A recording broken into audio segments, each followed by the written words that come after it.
திரு செந்தில் பாலாஜி அவர்களுக்கு அமைச்சர் பதவி வழங்கியிருக்கின்றார்கள். உச்சநீதிமன்றம் அவருக்கு பல்வேறு நிபந்தனையின் அடிப்படையில் ஜாமீன் வழங்கியிருக்கின்றது. திரு செந்தில் பாலாஜி அவர்கள் ஜாமீன் பெற்று சிறையிலிருந்து வெளியிலே வருகின்ற பொழுது முதலமைச்சர் அவர்கள்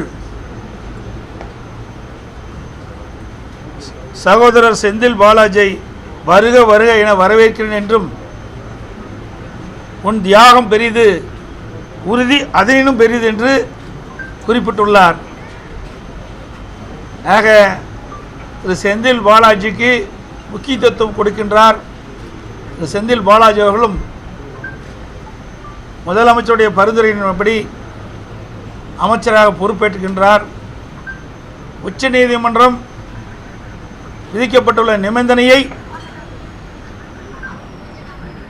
காவல்துறை கண்காணித்து நிபந்தனையை மீறினால் நடவடிக்கை எடுக்கப்படுமா என்று சந்தேகம் மக்களிடத்திலே உள்ளது. என்று சொன்னால் முதலமைச்சரே இவரை பாராட்டியிருக்கின்றார். திரு செந்தில் பாலாஜியை திரு செந்தில் பாலாஜி அவர்கள் அமைச்சராகிவிட்டார். அது இப்படி இருக்கின்ற பொழுது அவர் நீதிமன்ற அளித்துள்ள நிபந்தனை மீறுகின்ற பொழுது காவல்துறை நடவடிக்கை எடுக்குமா என்பது ஐயப்பாடாக இருக்கின்றது. அதோடு இன்றைய தினம் திரு செந்தில் பாலாஜியினுடைய வழக்குகளை தனி சிறப்பு நீதிமன்றம் அமைத்து ஓராண்டுக்குள் அவருடைய வழக்குகள் முடிக்கப்பட வேண்டும் என்று உச்சநீதிமன்றம் தீர்ப்பு வழங்கியுள்ளது. பல நாட்களாக திரு உதயநிதி அவர்கள் துணை முதலமைச்சர் ஆவார் என்று அடிக்கடி ஊடகத்திலையும் பத்திரிகையிலையும் திமுக கட்சியைச் சேர்ந்தவர்களும் திமுக அமைச்சர்களும் குறிப்பிட்டு வந்தார்கள்.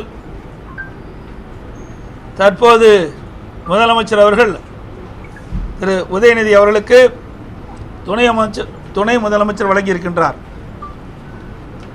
இன்றைக்கு உதயநிதி அவர்கள் தமிழகத்தினுடைய துணை முதலமைச்சராக பொறுப்பேற்றவுடன் தமிழகத்தில் தேனாரும் பாலாரும் ஓடும்.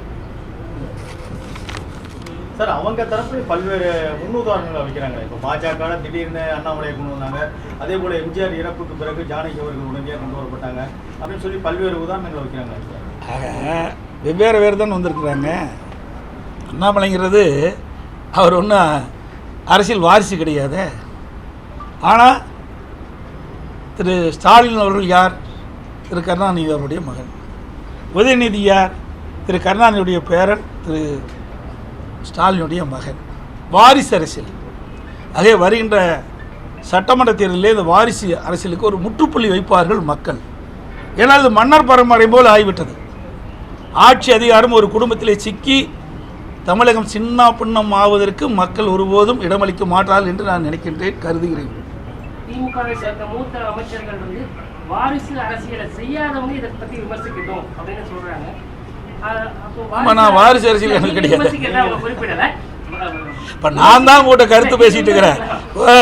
நான் தான் உங்கள்கிட்ட தொலைக்காட்சிக்கு பேட்டி கொடுத்துட்டு இருக்கிறேன்.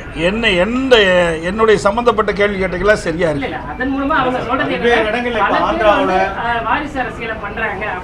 அப்படின்னா வெவ்வேறு பேர் தப்பு பண்றாங்க, அதே தப்பு இவர்களும் பண்ணுவாங்களா?